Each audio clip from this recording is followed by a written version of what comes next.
चलिए आज देखते हैं कि आपके माइंड में जो पर्सन है उनके माइंड में क्या है और आपके लिए क्या है। ठीक है, यहाँ पर कुछ इस तरीके से माइंड रीडिंग भी हो सकती है, इसको माइंड रीडिंग भी कह सकते हैं।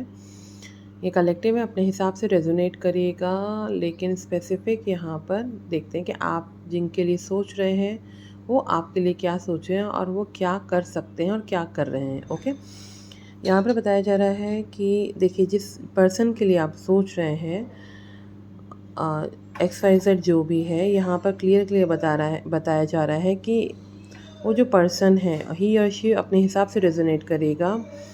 ऑलवेज कॉज ऑफ फाइटिंग, मतलब कहीं ना कहीं लड़ाई का कारण ढूंढते हैं, कुछ ना कुछ उनको पोकिंग करने की आदत है, कॉजिंग, मतलब विदाउट एनी रीज़न ही और she will fight with you और कॉज कलेक्ट करेंगे, उसका इफ़ेक्ट देखेंगे, देन अगेन ये प्लानिंग उस हिसाब से वो चेंज करते रहते हैं। यहाँ पर बताया जा रहा है कि ही इज़ अ, मतलब हॉलो विक्ट्री।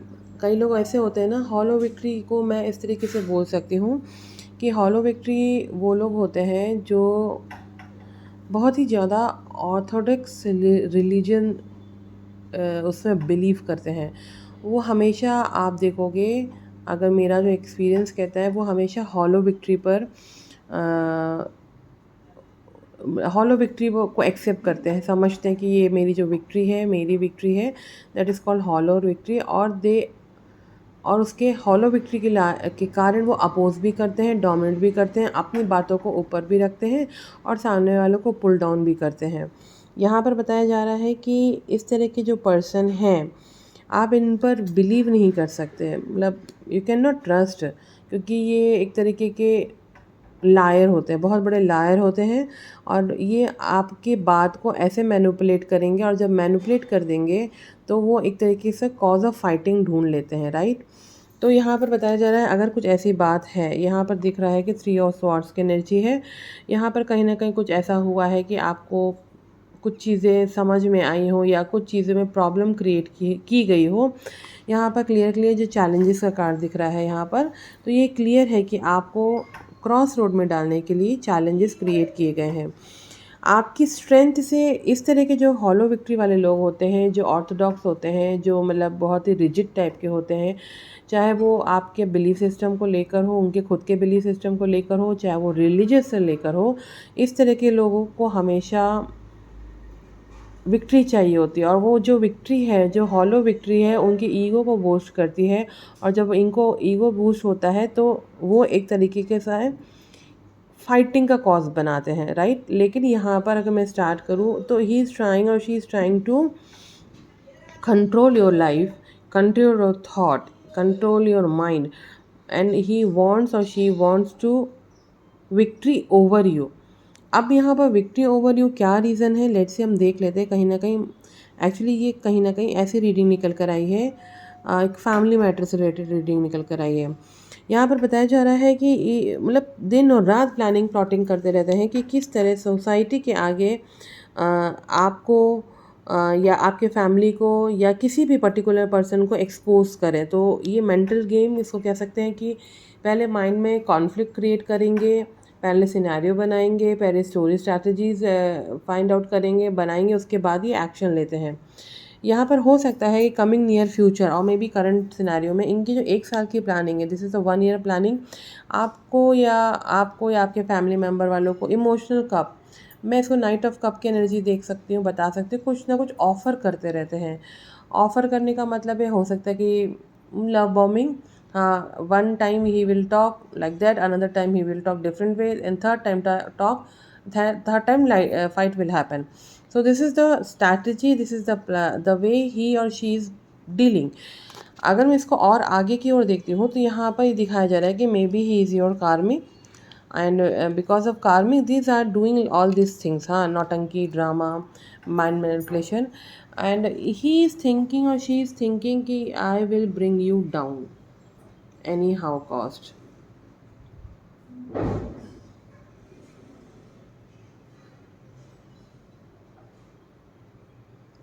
यहाँ पर ये भी दिख रहा है कि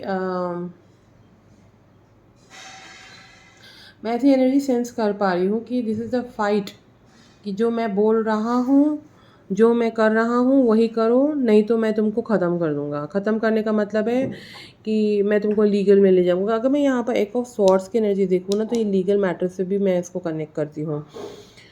लेट्स ये आगे देखते हैं और क्या क्या कार्ड्स में निकल कर आया है। इस तरीके से जब इमोशनल ड्रामा ये क्रिएट करते हैं, आपको ये दिखाएंगे, ये थर्ड पार्टी का इन्वॉल्वमेंट है, ये फैमिली का कार्ड भी हम बोल सकते हैं इसको। तो यहाँ पर क्लियर क्लियर दिखाया जा रहा है कि आप को इमोशनल ड्रेन आउट कर देंगे या खुद इमोशनल डिटैच हो जाएंगे। सो जब इंसान इस तरह का नाटक करता है तो ऑब्वियस है कि सामने वाले पर बर्डन क्रिएट होता है। तो ये बर्डन आप पर इस तरीके से क्रिएट करते हैं इमोशनली तौर पर। मे भी हो सकता है कि आप सेंसिटिव हो, मे भी हो सकता है कि आपके अंदर फेमिनिज्म मतलब एम्पैथेटिक क्वालिटी ज़्यादा हो, या आप समझकर भी कुछ बोल नहीं पाते हो। तो इसके कारण आपका जो माइंड है, आपके इमोशंस है, सेप्रेस एनर्जी में चले जाते हैं और आपके अंदर इस तरीके के ये बर्डन क्रिएट कर देते हैं। ये तो इनका ड्रामा है यहाँ क्लियर क्लियर। अगर मैं इसको देखूँ, ये इनोसेंस, ये अपने आप को बहुत ही इनोसेंट फॉर्म में दिखाते हैं, दिखाएंगे कि बड़े स्पिरिचुअल हैं, बड़े रिलीजियस हैं। अगर मैं कलर से बात करूँ, और ऐसा ऐसा करके दिखाएंगे कि बस बैठ जाएंगे एक चेयर पर और देखते रहेंगे, ऑब्जर्व करते रहेंगे। देन और अबंडेंस को देखेंगे, ही इज़ जेलस और she is jealous with your abundance. May be आप जो भी काम कर रहे हो, भले ही आपका जो ऑरा है या आपकी एनर्जी है या आपका अर्निंग का प्रोसीड तरीका है, the way you are earning, कुछ भी हो सकता है। He is jealous with your all these things, है ना। यहाँ पर बताया जा रहा है कि ही और शी इज़ अ वेरी मतलब वेरी माइंड शार्प माइंड। ये जो कार्ड दिखाता है, इंटेंसिटी है इनके अंदर, इतना शार्प माइंड एनालिसिस करते हैं कि कब किसको कैसे ट्विस्ट और टर्न करना है। यहाँ पर हो सकता है कि मे बी कुछ ऐसी चीज़ कर दें कि ये ट्रैपिंग है यहाँ पर एक्चुअली। यहाँ पर देखिए एक डिवाइन सोल है और बहुत सारी डिवाइन सोल्स हैं, और अदर जो डिवाइन सोल्स हैं इस सोल को निकालने की कोशिश कर रही हैं, इस पर्सन को निकालने की कोशिश कर रही हैं। यहाँ पर देखिए ब्लैक ब्लैक ब्लैक सॉर्ड्स कुछ इस तरह की एनर्जी है। तो he is trying to capture you, ये कहीं ना कहीं किस तरीके से स्ट्रैटेजी बनाते हैं और आपको कैप्चर करते हैं, इमोशनल ट्रॉमा में लेकर जाते हैं, फिर आपको कहीं ना कहीं से हेल्प निकलती है तो लोग आपको निकाल कर ले जाते हैं। पर ओवरऑल हम देखें तो बी केयरफुल। इनकी जो एनर्जी है ना, ये बस यही काम करते रहेंगे। इनका एक ही टैक्टिक है, इग्नोर। इग्नोर ऐसा करिए कि ये अपना सब कुछ भूल जाएं और फिर बाद में बोलना ही बंद कर दें। मतलब कि वो उस लेवल तक नहीं जाएंगे जिस लेवल तक अगर आपके मतलब कि जो मैं एनर्जी देख पा रही हूँ, जाएंगे तो है, जा ही भी रहे होंगे, पर कुछ होगा नहीं, कुछ होगा नहीं। क्योंकि अगर आप उनको फाइटिंग ऑफ कॉज नहीं दोगे तो कुछ नहीं होगा। अगर फाइटिंग करते रहोगे, उनको कॉज मिलता रहेगा, तो दे विल मोर एग्रेसिव और they will move any extend, legal matter में भी जा सकते हैं, कुछ भी कर सकते हैं इस तरीके के लोग। यहाँ पर अगर मैं देख पा रही हूँ तो अगर ही और she is a hardcore religious person, so मैं इस चीज़ की गारंटी नहीं बोल रही हूँ, पर हार्डकोर रिलीजियस पर्सन जब हॉलो विक्ट्री की तरफ जाते हैं तो वो कहीं ना कहीं ब्लैक मैजिक या रिचुअल्स, कुछ ना कुछ नेगेटिव रिचुअल्स का सपोर्ट ज़रूर लेते हैं। Okay, take care.